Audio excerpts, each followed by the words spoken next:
Hello, I'm David Marsden from The Standard. We're continuing our SME season on how to be a CEO with solo round-the-world sailor Pip Hare.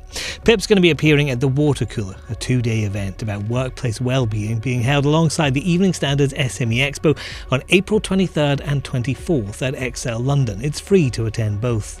In this episode, we're going to be talking about how much she had to learn about business to take part in the grueling and expensive Vendée Globe race, and the importance of mental health when dealing with stressful situations, like your boat breaking down in the middle of the ocean with no one to help. Let's start with what you're getting up to. So I'm talking to you in March. This November, though, you're about to once again set off around the world. Yeah, that's right. November the 10th, I will start my second Vendée Globe race. So that's single-handed, non-stop, non-assisted sailing race around the world. Tell me about the first time then. I guess you must have enjoyed it, Pip, if you're doing it again. Oh, so the first race was in 2020, and it had been, to get to the start line had been a 30-year journey for me, because I first read about the race when I was 17. I decided I wanted to make a career in sailing, and that would be kind of the pinnacle achievement of my career, would be racing in the Vendée Globe, and it took me 30 years to get there. So I guess, there's kind of two feelings about it. One was kind of turning up on the start line and just realizing that the fruits of 30 years of hard work had paid off. And then, of course, you end up on the start line and it's like, oh, crumbs, I've got to sail around the world now. You're so focused on getting to the start. And then it's like, wow. I mean, and for me, the Vendée Globe race is, I think it's one of the toughest endurance sporting events on the planet. It lasts for months. 95 days I spent at sea. And 24/7 I was performing on some level, either physically, mentally. I was problem solving, I was pushing the boat hard, I was making decisions, I was risk assessing. And, it requires the sailors to deal with so many things because we're not allowed any assistance at all. And so it was the toughest thing I've ever done in my life, without a doubt. But it was also the best thing I've ever done in my life, because I spent 3 months just absorbed in one task. And effectively, it was almost like being in flow state for 3 months, almost. I definitely was in flow state for kind of 4 or 5 hours at a time. But, when we think about what flow state is, it's being able to stretch your own ability. It's being able to push outside the boundaries of what you've physically done before, because you can focus so hard on one thing because there are no external stimuli kind of taking your brain in other directions. And so that for me was a total privilege. Were you in flow state for 30 years, Pip? Well, I mean, I was single-minded for 30 years, I think. It wasn't continuous. To the start line was a difficult journey, largely because a number of reasons. So when I first started sailing as a profession, it was in 1992. And in yacht racing, offshore ocean racing, and actually in yacht sailing in general, participation by women was at less than 3%. So, I turned up. I was born in East Anglia. I didn't come from a sailing community. I didn't have any friends within the sailing world. I was a complete outsider. I was young and I was female. And I'm sure you can imagine it was a pretty hard journey. Along the way, I had multiple people slamming doors in my faces, telling me I'd never make it, all of those things. So I was kind of pushing against that. But then the other thing is, and I think, maybe other people who participate in non-mainstream sports will understand this, that there is no performance pathway to the top of the sport. There's no squad to join. There's no club that will nurture you through the ranks. There aren't really even any role models that you can copy or follow. And so not only kind of was I dealing with being a complete outsider in the sailing world, but also I was having to map out, design, and deliver my own performance pathway through the ranks of solo sailing. And that Did it, did take a lot. did it feel entrepreneurial at times? Did you feel like a sportswoman or did you feel like a businesswoman? I think while I was doing it, I only ever felt like a sportswoman because that was where my focus was and that was how I defined myself. But now, and particularly now, kind of since I finished my first Vendée Globe race, and now, I have made an ocean racing team with a premier ocean racing team in the UK. And I've had to use a lot of those skills that I developed during my first 30 years to build the team and the business. And I now recognize that actually, I was as entrepreneurial as anybody in the business world. I just didn't really realize it at the time. I mean, you're talking about all those obstacles there. One of the biggest one has to have been funding because it is not cheap.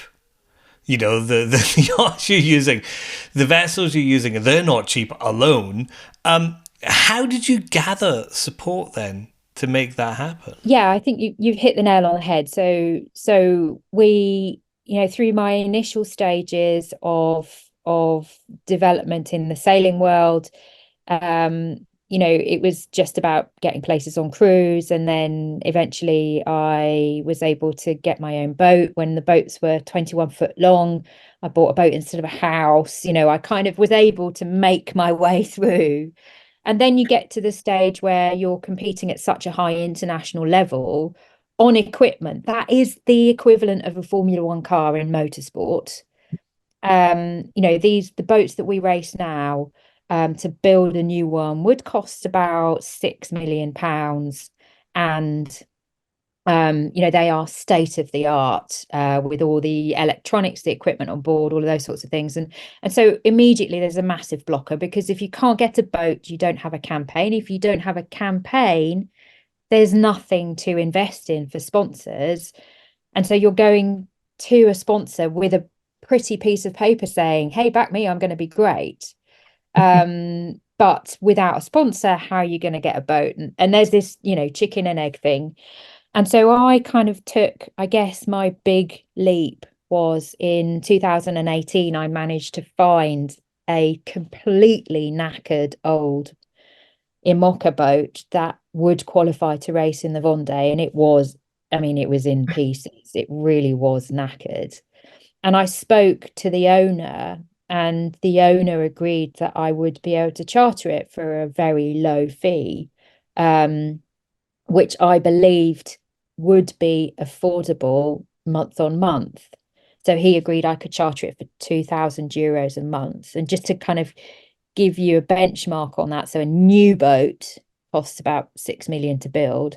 The oldest boat to charter at the time was €100,000 a year.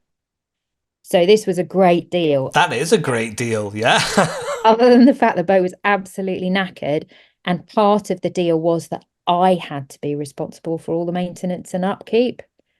So, but what that allowed me to do was, instead of finding a bulk sum of money to put down up front, it allowed me to start something and then fundraise along the way. So I took out a £25,000 bank loan and I opened a crowdfund to cover my first few months of charter. And I started out basically as a one-woman team. I was competing against teams of 40 people. I was supported by friends and volunteers.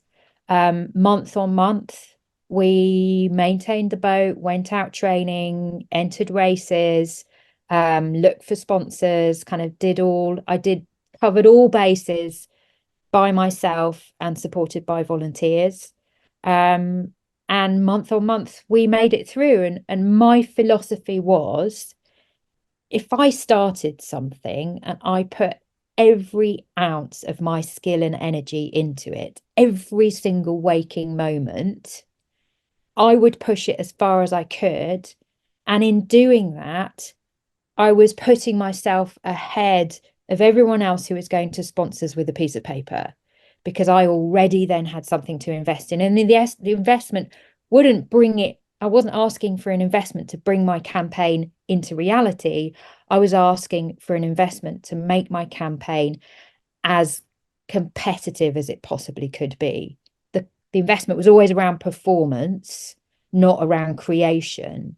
And for me, that sat much more easily as something to sell, but it also then gave me something to do too. Yeah. So how much of this was about kind of a strong focus and keeping I guess a mental well-being about it and being determined to finish this? I mean, a huge amount of it was about both my mental capacity to endure, because it was really hard and really stressful, and there were a million reasons why it was never going to work. But then also, what was really important, I think, was my own personal definition of success. And I think, I had to really lay down what success looked like for me. And ultimately, success was turning up at the start line of the Vendée Globe race. I needed to accept that I was never gonna be turning up in the sparkly boat with a team of 40, relaxed, having trained as much as I wanted to, but I was willing to turn up in any state, if I'd made it happen. And I needed to be grateful for everything, every step forward I needed to be grateful for. But also, I guess it was knowing very much why I was doing this. And I think the interesting focus on that is, I said I read about the Vendée Globe when I was 17 years old and I decided I wanted to do it. But I think I I spent a lot of time kind of wishing that I could have a gold-plated campaign, and it never materializing, because these things don't. And when I switched my focus to thinking less about what I wanted to do, but more about who I wanted to be, it made a big difference and it freed me up, because in reality, I didn't want to do the Vendée Globe so I could have a trophy at the end. I wanted to do the Vendée Globe because I wanted to be the kind of sailor that was good enough to finish that race. And there's a subtle difference there, because you can be that sailor on any craft. If you want to win, then yes, you absolutely need the best boat possible.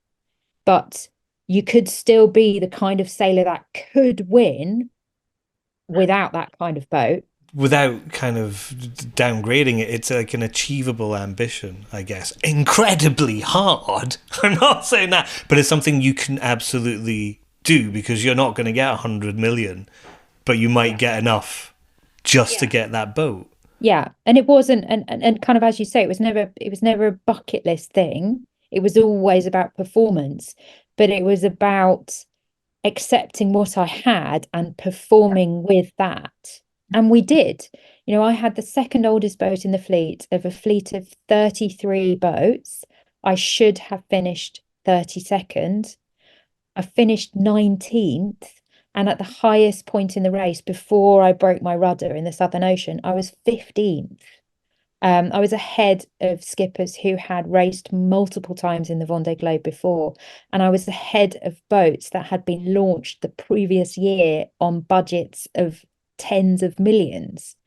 And so, that for me, that was me being who I wanted to be. And I was never going to be in the top 10, but I was outperforming my boat, and that's what made the difference to me. Do you know what? 19th is not that far from being top 10, is it? Next time. Yeah. Well, I'm just wondering, when you chartered that boat for, was it €2,000, did the owner think they'd ever see it back again? Did they think they would make it around the world? Do you know what? I actually don't think he cared. And I think there was probably a part of him that kind of hoped it might sink halfway. But it didn't. Did it nearly? Were there any scary points during that trip? Yeah, I mean, one of the biggest challenges of the Vendée Globe race is that you have to deal with every technical problem along the way. and obviously the big seas, the weather, all of that. And you're on a boat that the minute you cross that start line, both the boat and the human being on board it are falling apart. So you have to be a master at, putting things back together. And, the biggest challenge that I had was in the Southern Ocean when I just sailed through Point Nemo, which is the most remote place on the planet. It's closer to the International Space Station than to a continental landmass. And I passed through that the day before. Day after, there was some big breeze. I went on deck to check the boat and discovered that one of my rudders steering the boat had broken. And so I then had to replace the rudder in the middle of the Southern Ocean on my own, thousands of miles from anyone. That was quite full on. Yeah. Okay, let's go to the ads. To register and get free tickets to the Watercooler, go to watercoolerevent.com, and to learn more about the SME Expo, head to smexpo.co.uk.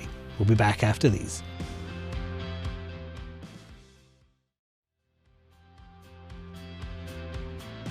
Is it constant work then? Are there moments when you can relax, or is it effectively just stressful for the whole time? It is constant because, and especially in the boat I have now. So the boat I have now, the top speed I've ever sailed in that boat is 70 kilometers an hour. And you have to, and the boat flies above the water now. So it flies about 2 meters above the water, but I've got no way of controlling the flight. So it will fly above the water and then it will nosedive. And when it nosedive, it decelerates by kind of 20 miles an hour, just like that. And obviously you're a human being on board, no seatbelt. You could be making a cup of tea, you could be checking the engine, you could be anywhere on the boat. And so because the motion is so aggressive and extreme, the noise is unbelievable, that the foils howl, and then you can hear every wave that slaps the hull. There's a roaring all the time. So mentally you have to be switched on all the time.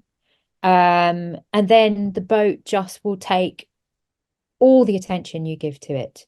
If you have time to spend 10 minutes just trimming sails, it will go faster. But then if you have an hour to move all of the kit on board into one tiny little area, it will go faster.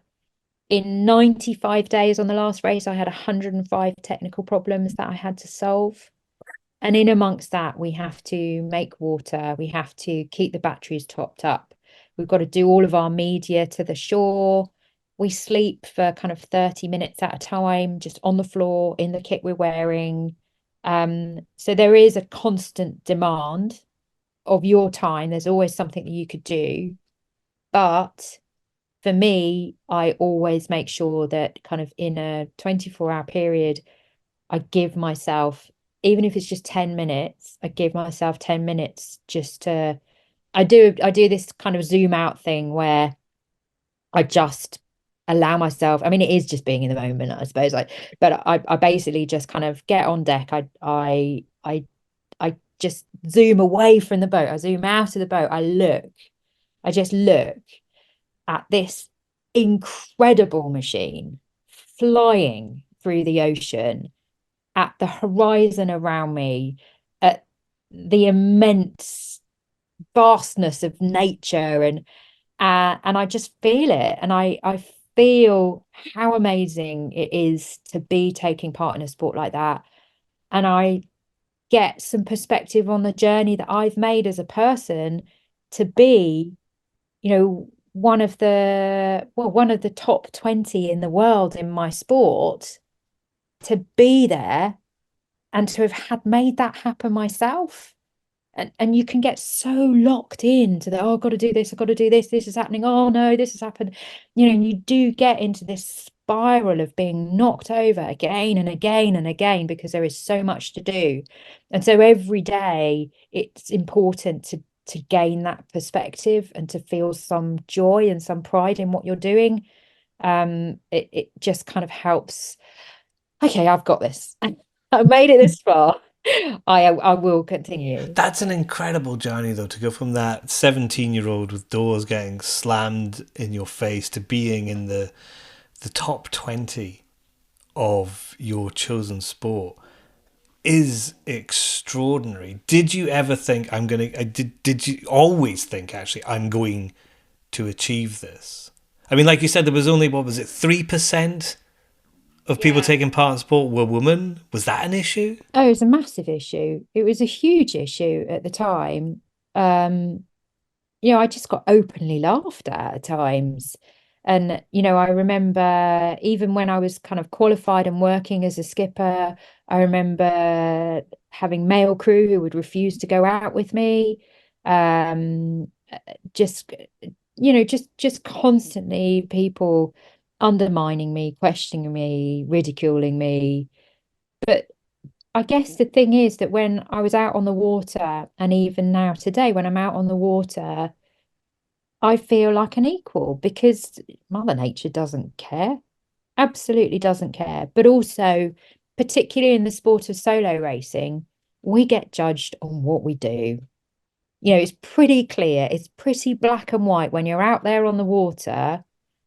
There's no one to hide behind. You own your failure as well as your success. And people judge you not only on your performance, but they judge you on how you manage your problems as well. It's a meritocracy out on the water. It really is. And I guess, you know, I always believed I would make it. I would not have, pushed as hard as I did for as long as I did if I didn't believe I was going to make it. But it is difficult because there is this incredible juxtaposition between the ultimate freedom that and equality that I felt on the water, and then the minute I got back to the land and the mind again. And to a certain extent, that still happens, and it's an unconscious thing even a lot of the time. But I'll be standing next to my boat in my home port, wearing my team kit with the staff that I pay, and, and someone will just walk up to the young guy who's standing next to me and ask if he's the skipper of the boat. How do you, though, handle that sort of situation? Is it not infuriating? I mean, how do you? Only if you let it. The way I deal with it is actually, my team love doing it as well. They go, no, actually, it's her. And I'm like, yay. And it's just, I guess, one of the things I'm very, very passionate about with my team, and now I've got to the position I'm in, is I want to change perceptions. I want to make a difference. I just want to make a tiny, tiny difference so that when everybody is surveying a room of whoever they are, whatever they look like, that they might just have a seed in their mind that one of them could be, that could be an ocean racing skipper, even though they don't look like it. It's so I think it is important for me not to feel anger, but actually to kind of openly celebrate what I do and be willing to talk to people about it and share it in a totally honest way. I think that's the best way to generate change. So, having done it once, is it easier the second time around? I mean, it's not. You've only got 4 years, not 30. So, No, it's not easier. I mean, it is because we haven't, we're not delivering a carbon copy of the last one that we did. When I finished the race in 2021, I 100% knew that I wanted to do another one. And the reason was because I knew I could do better, because I'd now been and experienced the race, and I now understood what it took from a boat, what it took from a human being. I knew what I'd done wrong. I knew how I could develop. I knew what I could do better. And I wanted to take that and progress it on. So I got seed funding to get the boat and to build a team. And we, we set off for the 2024 goal with a target of being in the top 10. But part of that has been to grow and develop a team. And I've never had a team before. So I've had to recruit, I've had to grow my business, I've had to learn to trust other people to do the work that I have held so precious in for 30 years, and that's hard. Um, but then also, kind of providing development opportunities for the young people in our team, and then really carefully structuring our performance objectives.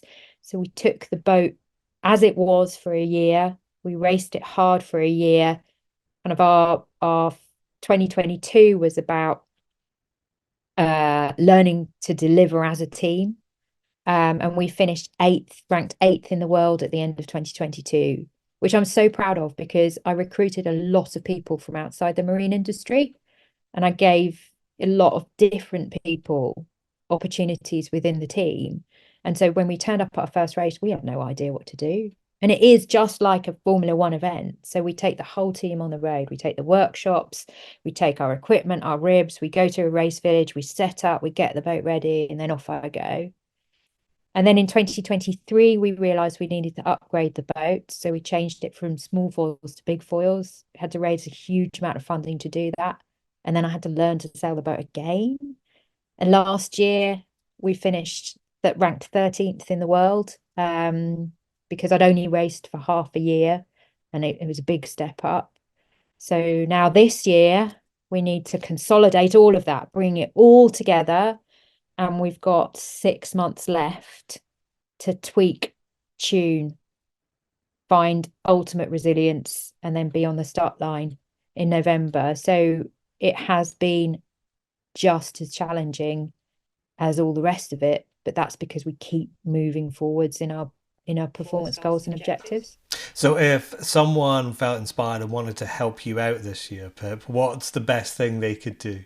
So ultimately we are still looking for sponsors to join the program, because we still have quite a bit left to fund before the race starts. And it is an unbelievable opportunity, because it's kind of all on a plate ready to go. The race coverage is going to be enormous. We've got two big transatlantic races this year. I've got a book coming out that's being published in October.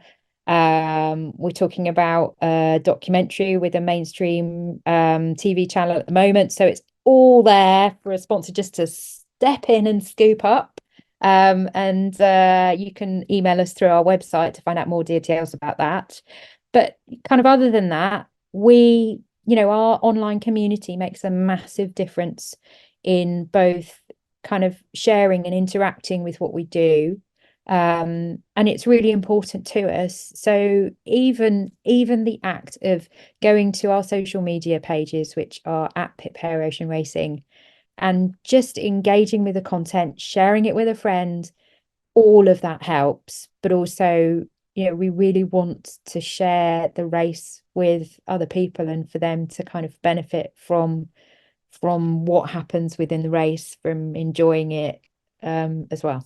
And you're going to be appearing at the Watercooler Event in April, which is taking place alongside the Even Standards SME Expo. What do you hope people will get out of hearing from you there or meeting you there? So yeah, we first started talking about joining the Watercooler Event last year, and it really appealed to me because I think we need to give people more space and opportunity to kind of work on their mental health and well-being, and for companies to really engage with the fact that there is a direct correlation between that and people's performance and production is, it's a really big step.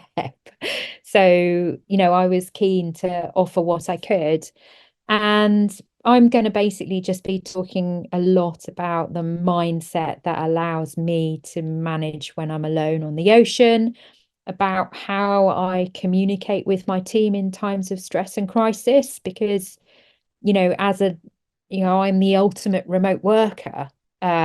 thousands of miles from anyone, and I do have quite a specific need and way in which I communicate with my team, which we've learned to develop and adapt, and it kind of it works for all of us in a very functional way. So we'll be talking about that, but also, you know, I'm quite keen to talk about one of the lucky things, as I said earlier, is when I'm afloat, I get judged not only on my performance, but also on how I manage problems. And some of those problems are generated by me.